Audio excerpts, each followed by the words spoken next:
사람은 실수하고 삽니다. 그리고 살면서 실패를 경험하죠. 실수하지 않고 실패하지 않는 사람은 없습니다.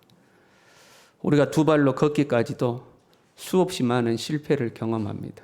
그렇잖아요. 갓난아이가 걸으려면 수없이 넘어져야 그래야 걸음마를 배우게 됩니다.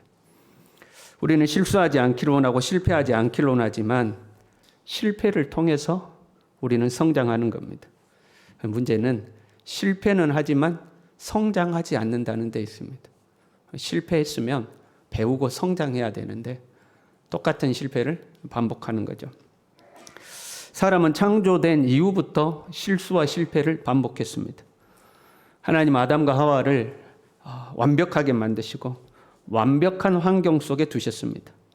이 땅의 모든 것을 사람에게 맡기시고 사람으로 하여금 다스리고 통치하도록 하셨습니다. 그러면 사람이 만족하면 살면 되지 않겠습니까? 하나님이 그 정도 해주셨으면 만족하고 살아야 되는데 사람은 하나님의 자리에까지 올라가기를 원했습니다. 하나님처럼 되기를 원한 거죠. 하나님이 다 허락하셨어도 딱 한 가지 선악을 알게 하는 나무의 열매는 따먹지 말라고 하셨습니다. 이것이 하나님과 사람과의 경계죠. 하나님은 하나님이고 사람은 사람으로서 존재하는데 그 경계가 선악과인 겁니다. 하나님이 창조주이고 너희들은 피조물임을 잊지 말라는 그 명령이 선악과 명령인 겁니다. 그런데도 사람은 유혹에 속아 넘어갔고 욕심에 이끌려서 하나님의 명령을 어겼습니다. 이때부터 계속해서 실패가 반복돼요. 실수하고 실패하고 반복하죠. 가인은 죄를 다스리라는 하나님의 명령에도 불구하고 동생을 죽였습니다. 하나님이 내 죄의 소욕은 너에게 있지만 너는 죄를 다스려라. 그랬는데도 그 하나님의 명령을 어기고 동생을 죽였어요. 하나님께서 너 내 명령 어겼지 하고 가인을 제거하시는 것이 아니라 그 가인에게 다시 기회를 주십니다. 가인의 이마에 표식을 하고 사람들로 하여금 가인을 건드리지 못하도록 막아주셨습니다. 믿음의 조상 아브라함도 실수하죠. 때로는 자기 아내를 누이라고 속이기도 하고 첩을 들여서 아들을 낳기도 하고 실수합니다. 그때마다 하나님이 아브라함을 버리시는 것이 아니라 오히려 아브라함의 편이 되어주시고 아브라함이 뒷수습을 하나님 해주시고 아브라함에게 다시 이렇게 기회를 주시는 거죠. 실수와 실패의 끝없는 반복은 광야의 이스라엘에게서 나타납니다. 애굽에서 노예 생활로 고통받다가 하나님의 은혜로 출애굽했습니다. 노예였던 이스라엘을 자유인으로 만들어 주셨습니다. 그런데 감사는 잠깐이었습니다. 잠깐 감사하고 찬양하고 그 다음부터는 끊임없이 하나님을 원망하고 불평하고 짜증내고 신경질 부리고 성질내고 끝이 없었습니다.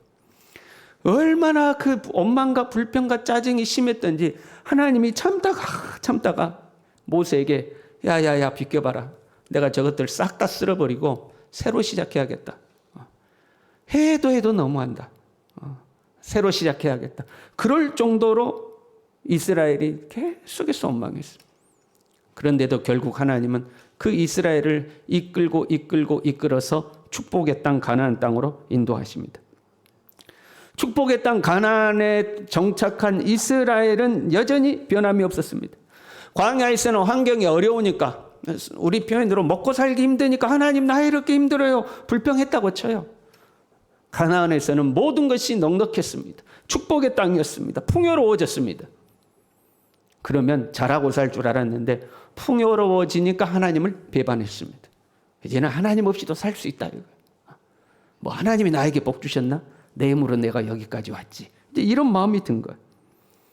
하나님은 그것을 예상하시고 가나안에 들어가기 전에 당부하고 또 당부했어요. 야 너희들이 가나안에 들어가서 좋은 집에서 좋은 것 먹고 좋은 옷 입고 부자로 풍요롭고 살 때에 나 잊어버리지 말아라. 나 잊어버리지 말아라.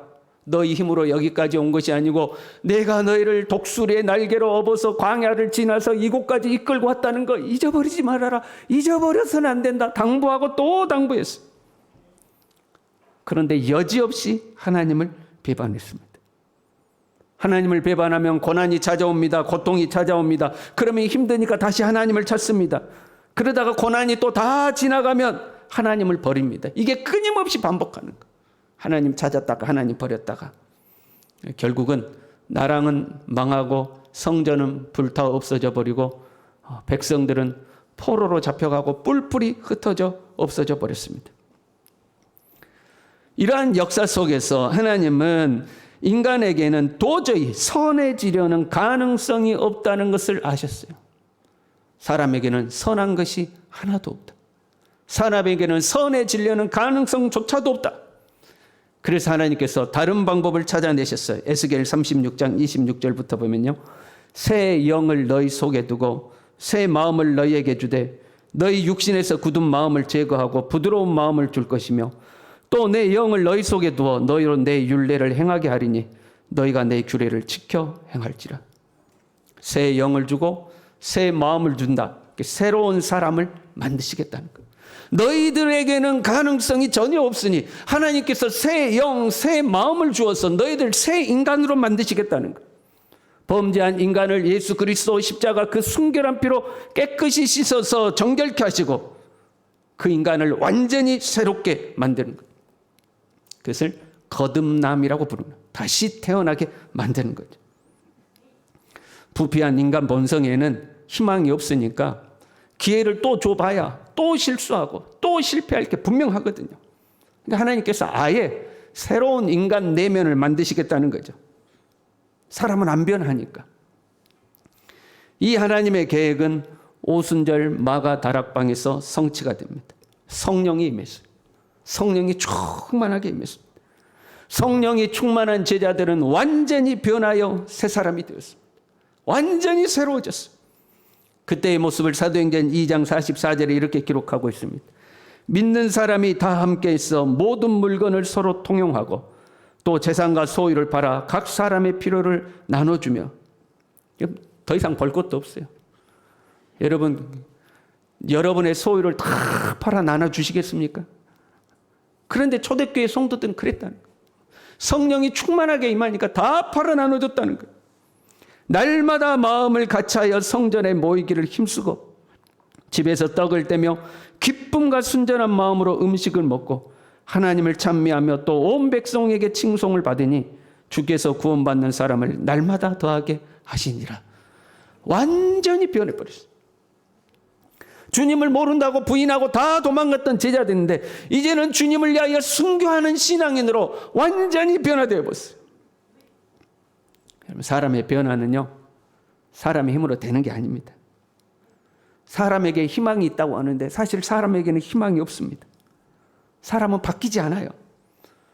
개가 토했던 것에 다시 돌아가고 돼지가 씻었던 더러운 구덩이에 다시 눕는 것처럼 사람은 좋아진 듯하지만 다시 돌아가고 다시 돌아가고 다시 돌아가는 거예요. 사람에게는 희망이 없어요. 오직 성령의 능력으로만 사람이 변하는 줄로 믿습니다. 진짜 은혜를 받아야, 진짜 성령을 받아야 사람이 변하는 거예요. 제 어렸을 때 기억이 뚜렷합니다. 과거에는 제가 이제 꼬맹이였을 때 뭐 7살, 6살 그럴 때죠. 여러분 의자가 어디 있었어요? 마룻바닥에서 하나님 예배했지 않습니까? 부흥회를 했어요. 저희 동네에 아주 표현이 거칠어서 죄송합니다만은 개망나니 같은 사람이 하나 있었어요. 날마다 술 먹으면 집에 가서 마누라 두들겨 패고 애들 두들겨 패고 그 힘이 장사예요. 동네에서 아무도 그 사람을 건드리지 못해.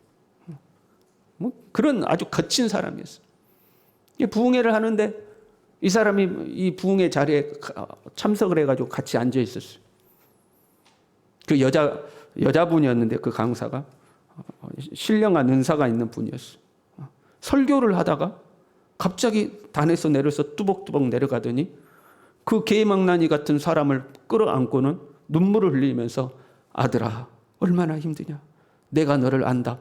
이 말을 하니까 그 사람이 거기서 통곡이 터졌어요. 통곡이 터진 것만 아니라 예전에 우리가 그런 표현했잖아요. 성령의 불을 받는다고. 말 그대로 성령의 불을 받아가지고 거기에서 떼굴떼굴 굴고 울고 불고 회개를 하고 사람들 다 가고 났는데까지도 혼자서 떼굴떼굴 굴고 울고 불고 난리가 났어요. 그리고 나더니 완전히 사람이 변해버렸어요.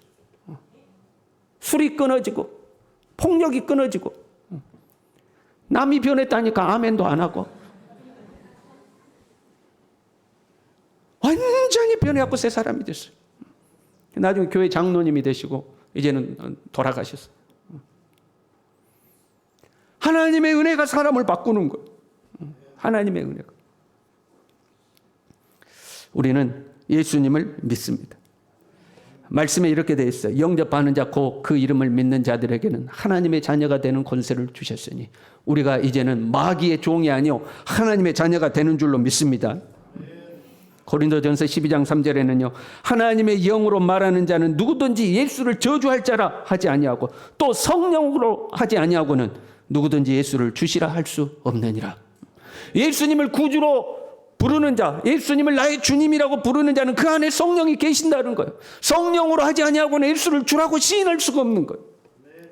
고린도전서 3장 16절에는요. 너희가 하나님의 성전인 것과 하나님의 성령이 너희 안에 계시는 것을 알지 못하느냐.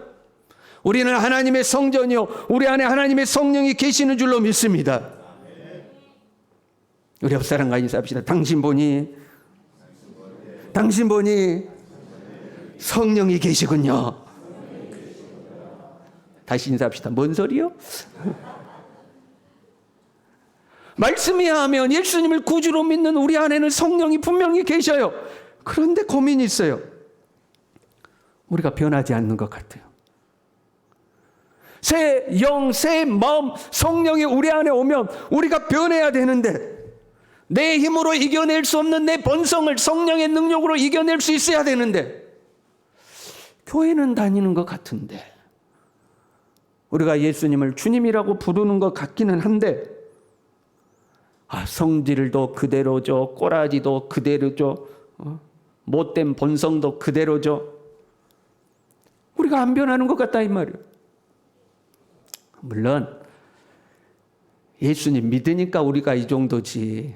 안 그렇습니까? 예수님 안 믿었다면 우리가 엉망이겠죠. 더 못되고 더 짜증내고 더 꼬라지 부리고 더 못되겠죠. 그나마 예수 믿으니까 우리가 이 정도인 거예요. 그래도 우리가 어느 한계 이상을 못 벗어나는 거예요. 분명 예수 믿고 성령 받았는데 나라는 인간이 안 변한다 이 말이에요. 초대교회와 우리가 다른 점이 있어요. 초대교회의 성도들은 성령을 받았어요. 우리도 성령을 받았죠. 차이가 있어요. 초대교회 성도들은 성령이 충만했어요.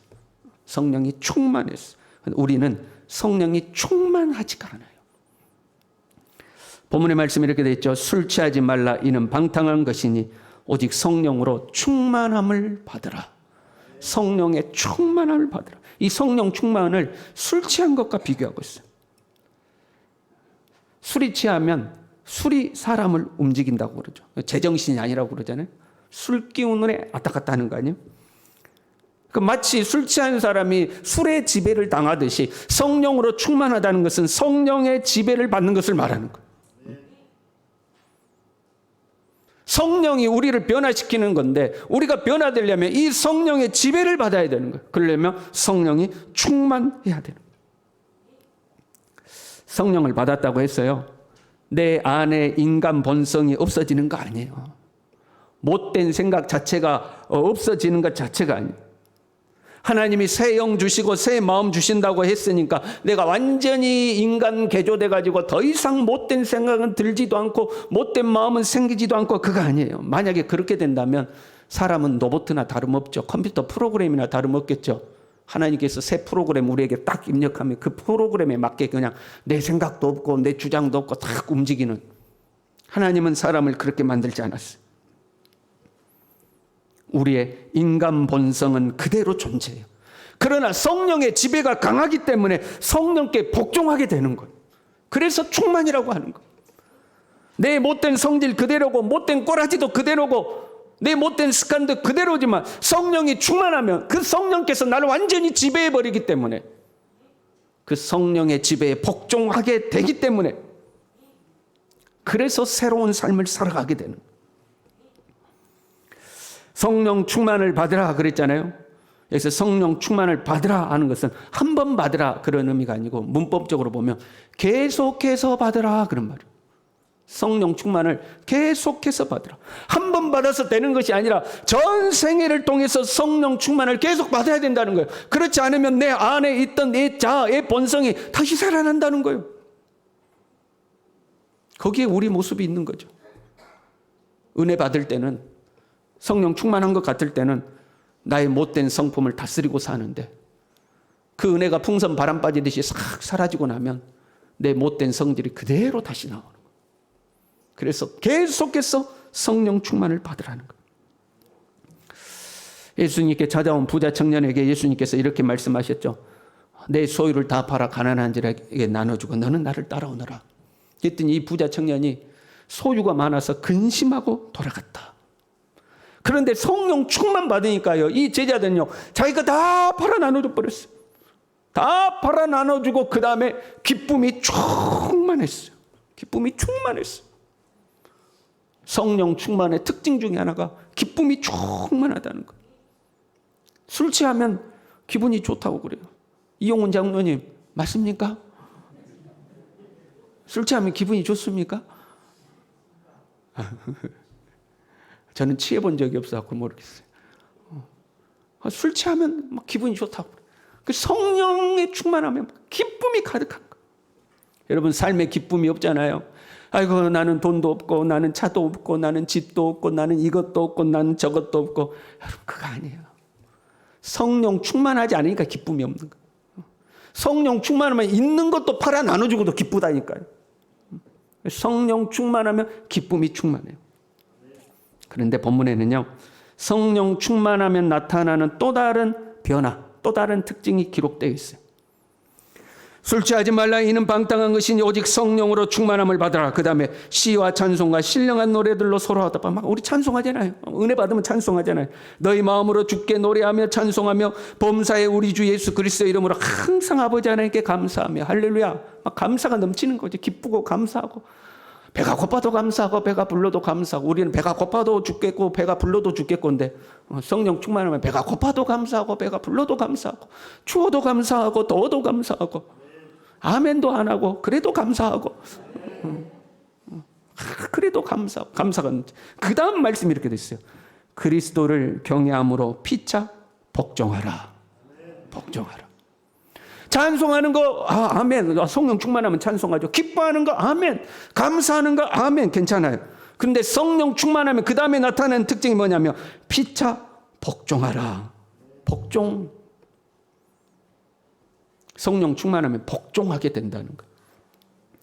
그 복종의 대상이 재미가 있어요. 우리가 읽지는 않았지만 21절에 피차 복종하라 이렇게 됐잖아요. 22절부터 6장 9절까지 복종의 대상이 쭉 기록되어 있어요. 세 가지 대상이 나와요.